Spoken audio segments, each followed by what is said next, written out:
The next thing we're going to cover is how we can program ring blanks and actual ring design patterns using combination of our turning and milling module.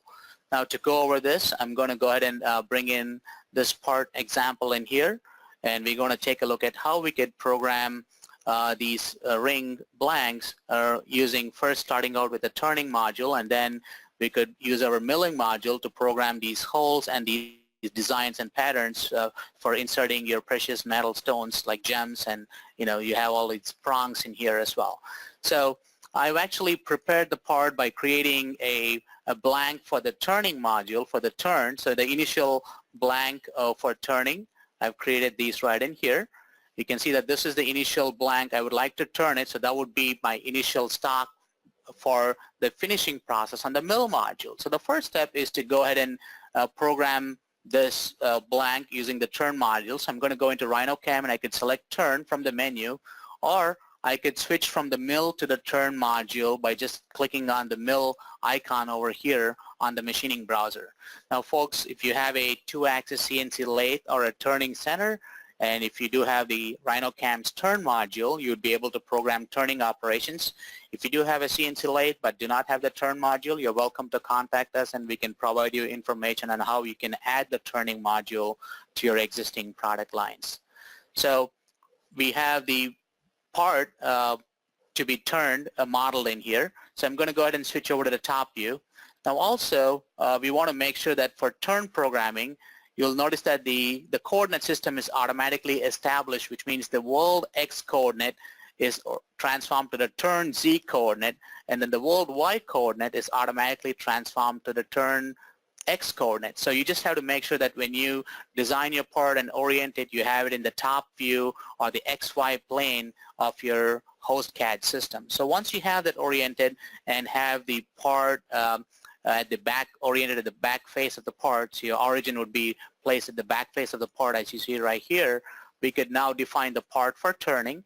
So we could go into the turn module, select the program tab, and then go down to part, and you could now select the part that you'd like to turn. You could either be selecting solid geometries or surface or mesh geometries like the one that you have in here, or you could be using select curves, and if you have a curve like a cross section of this part, you could even select the curve as your part geometry. So you could either select solid surface geometries or you could select curves to define the part for turning.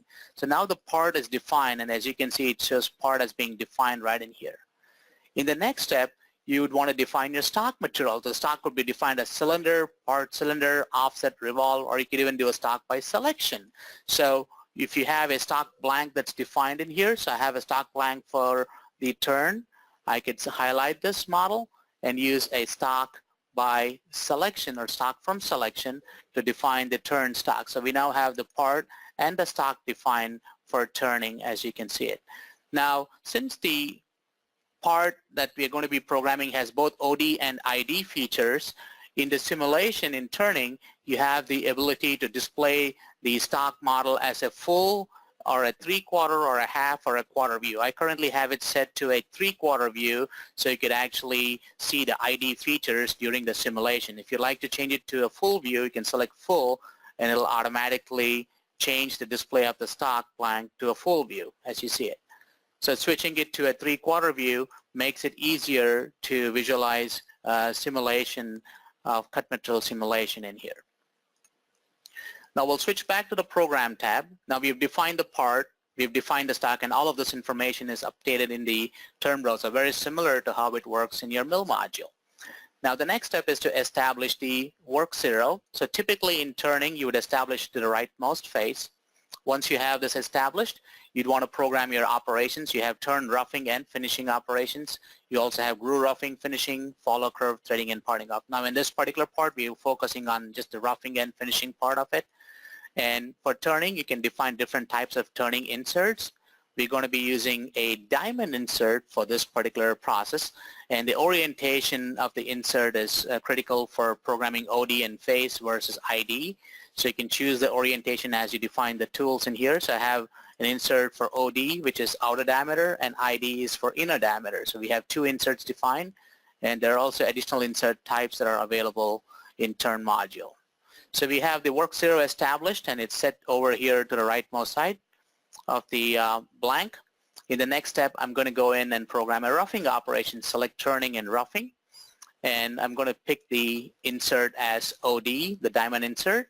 The feeds and speeds can be set either in millimeters or units per minute or units per revolution, depending on what is expected by your machine tool. You also have a built-in calculator to help you compute the feeds and speeds in turning, very similar to milling as well. Now you can establish your global parameters. Now since the tool that we specified was an OD, or orientation was outer diameter, the system automatically sets the approach type to OD or face. Now you can't program an ID operation if your tool orientation is set to OD. So it automatically knows based on the orientation of the tool, the approach type is automatically established. So here I can either do an OD, which is outer diameter, or a face. I could then establish the tolerances for roughing, specify the stock to leave in here for the roughing operation in turning. I'm going to specify 0.05 millimeters. If you need to specify any cut containments, you can establish that. Specify your parameters like your cut pattern, your cut direction, your depth per cut on the turn roughing operation, and you can establish your entry and exit parameters for the roughing process, as well as the clearance for turning, and I'm going to set this up to 2 millimeters above the stock, and then pick generate. So now the turn roughing operation is computed. The toolpaths are visible. You can toggle the visibility of your toolpath, and you can switch to the simulate tab, and you can run a verification by selecting the play button. And there's your turn roughing simulation. And the tool automatically does a relief angle prediction. It checks for the relief angle of the tool to eliminate collision or gouging with the part and the stock geometry.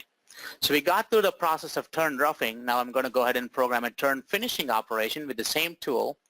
We'll use the same orientation for the tool, so OD, and then here I'm going to specify the start and end points to establish the direction of cutting. So I would like to start over here. I can use the object snaps in the CAD system here. I'm going to snap to the end points of these two curves. I would like the finishing to follow along from the start to the end point.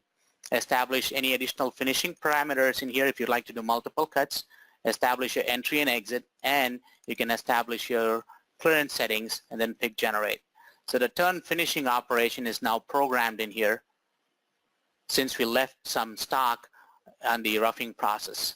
So once the finishing is completed, we would now like to go back and program the ID roughing and finishing operations. I'm going to go over and program a turn roughing, and in this particular step choose the tool as the ID insert, establish feeds and speeds, and in the global parameters you'll notice that the approach type is automatically set to ID since the tool orientation was chosen as ID, and we'll specify the parameters for tolerance, stock, any cut containments if necessary. In the turn roughing tab you can specify your cut pattern, you can establish your cut direction, and you can also establish your depth per cut. Establish the entry and exits. The approach types are automatically established based on the orientation of the approach types. So for ID, you'll notice that the entry and exits are automatically set. You can set your clearance parameters in here, and you can either hit generate or save. Saving only saves the parameter settings that you put in. As you right click and regenerate, the toolpaths are being computed. So now let's go to the simulate tab, and let's go run a verification. So I'm going to go into the isometric view or the perspective view and run a verification in here for the turn ID operation.